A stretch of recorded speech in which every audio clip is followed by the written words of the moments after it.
Shalom, Horas, salam sehat bagi kita semua, jemaat yang terkasih. Sebelum kita melakukan aktivitas kita, saya mau mengajak kita untuk bersyukur di dalam firman Tuhan. Namun sebelum kita mendengar firman Tuhan, kita berdoa. Damai sejahtera Allah yang melampaui segala akal, kiranya menyertai hati dan pikiranmu di dalam Tuhan kita Yesus Kristus. Amin.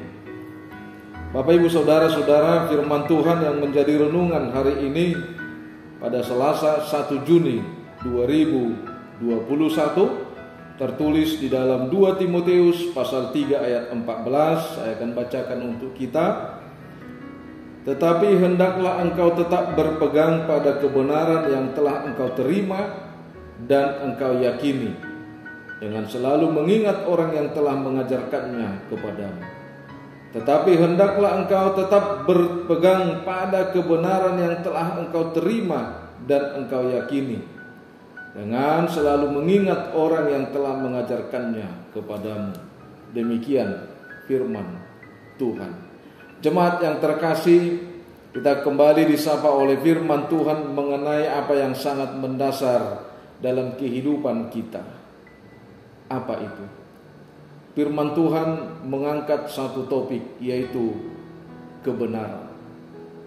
Sekalipun kebenaran itu menjadi dasar dari kehidupan kita, namun tidak tertutup kemungkinan bahwa selama ini apa yang kita inginkan, apa yang menjadi dasar dari kita dalam melakukan segala aktivitas kita tidak lepas dari apa yang disebut dengan kebebasan. Kebebasan itu dianggap oleh orang-orang tertentu menjadi dasar daripada hidupnya untuk meraih daripada suatu kesuksesan. Apakah itu benar? Namun firman Tuhan pada pagi hari ini mengingatkan kita, jangan sempat kebebasan itu menjadi satu kebenaran bagi kita untuk melakukan aktivitas kita, untuk melakukan segala sesuatu dalam kehidupan kita. Namun firman Tuhan mengatakan, biarlah kebenaran itu yang membuat kita bebas berkarya. Tentu kedua hal ini mempunyai perbedaan dan hasil yang berbeda. Coba kita bayangkan, Bapak Ibu Saudara-saudara, jika kebebasan menjadi suatu kebenaran dan kebenaran menjadi suatu kebebasan dalam berkarya bagi kita, tentu hasilnya di mana yang lebih memuaskan. Karena itu Bapak Ibu Saudara-saudara, dikatakan bahwa kebenaran itu adalah sesuatu yang utama, nilai yang utama dalam kehidupan. Kebenaran itu adalah keadaan yang sesungguhnya. Karena itu pada prinsipnya kebenaran tidak boleh ditukar dan digantikan oleh apapun. Kebenaran akan tetaplah kebenaran. Biarpun dunia bergoncang, gunung-gunung beranjak, kebenaran itu akan tetap menjadi kebenaran. Karena itu Bapak Ibu Saudara-saudara, bagaimana supaya kebenaran itu menjadi yang terutama dan yang utama selama-lamanya? Kita mau diajak untuk melihat ke belakang. Siapakah yang mengajarkan kebenaran itu kepada kita? Tentu yang pertama kita akan melihat bahwa kebenaran itu adalah Tuhan itu sendiri. Dan orang-orang yang sudah mengajarkan kebenaran adalah orang-orang yang percaya akan Tuhan.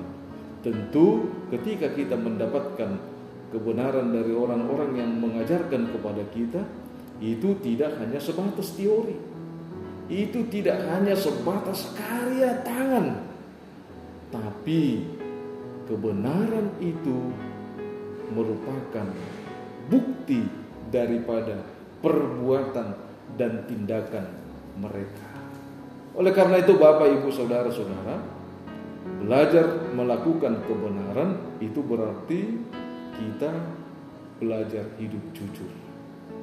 Sehingga melalui firman Tuhan pagi ini, melalui kebenaran dan kejujuran, maka akan terciptalah pribadi yang membiasakan diri melakukan kedisiplinan rohani dengan kesadaran dan kerelaan melakukan yang baik, dan pribadi yang melakukan persekutuan yang baik, baik secara internal dan eksternal, secara khusus, secara vertikal. Itu yang paling penting. Kebenaran dan kejujuran akan membawa kedisiplinan rohani bagi kita di dalam kesadaran dan kerelaan untuk bersekutu secara internal dan eksternal, secara khusus vertikal kepada Tuhan. Karena itu Bapak Ibu Saudara-saudara, mengingatkan kita juga bahwa Paulus mendorong Timotius untuk tetap tinggal di dalam kebenaran.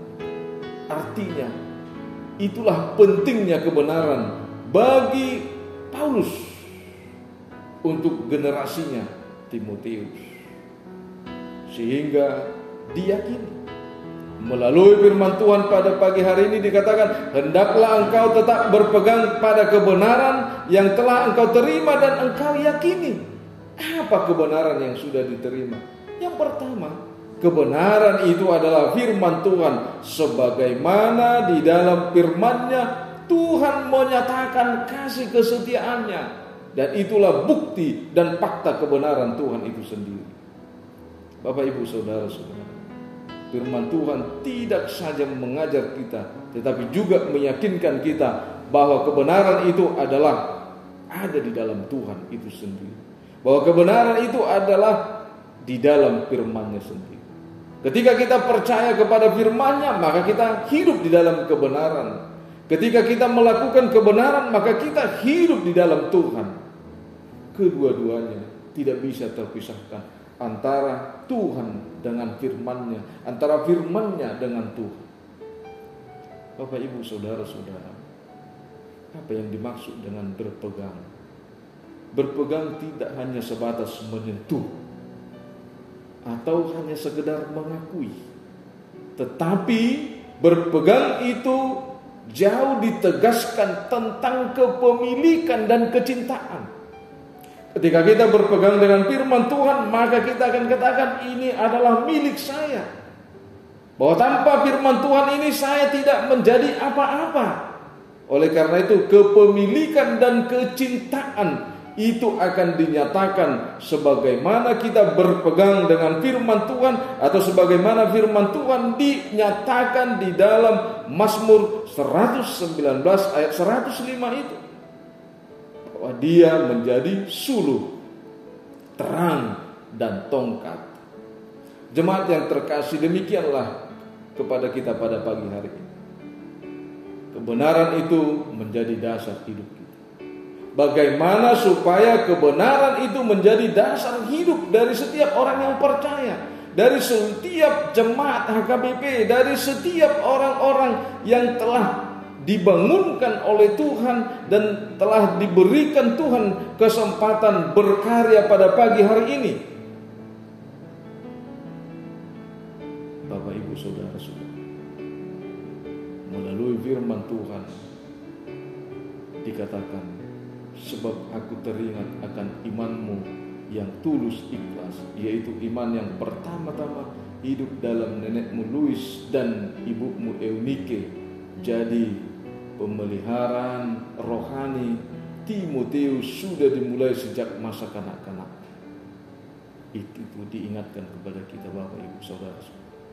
Kebenaran itu bukan kita dapatkan baru saja, tetapi kebenaran itu sudah ada dalam kehidupan kita sejak kita di dalam kandungan, sejak kita percaya kepada Kristus. Karena itu Bapak Ibu Saudara-saudara, melalui 1 Petrus 2 ayat 2 dikatakan, dan jadilah sama seperti bayi yang baru lahir, yang selalu ingin akan air susu yang murni dan yang rohani, supaya olehnya kamu bertumbuh.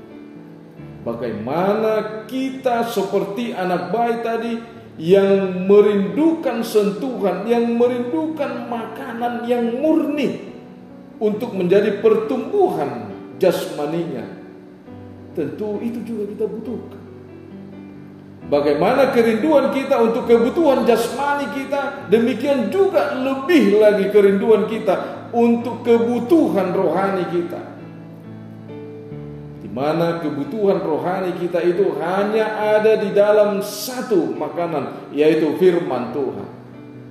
Bapak Ibu Saudara-saudara, saat ini kita belajar dari firman Tuhan bahwa Tuhan tidak pernah melepaskan tangannya untuk memegang kita, bahwa Tuhan tidak pernah menutup tangannya untuk tidak memberkati kita, tetapi Dia selalu mengangkat tangannya untuk memberkati kita.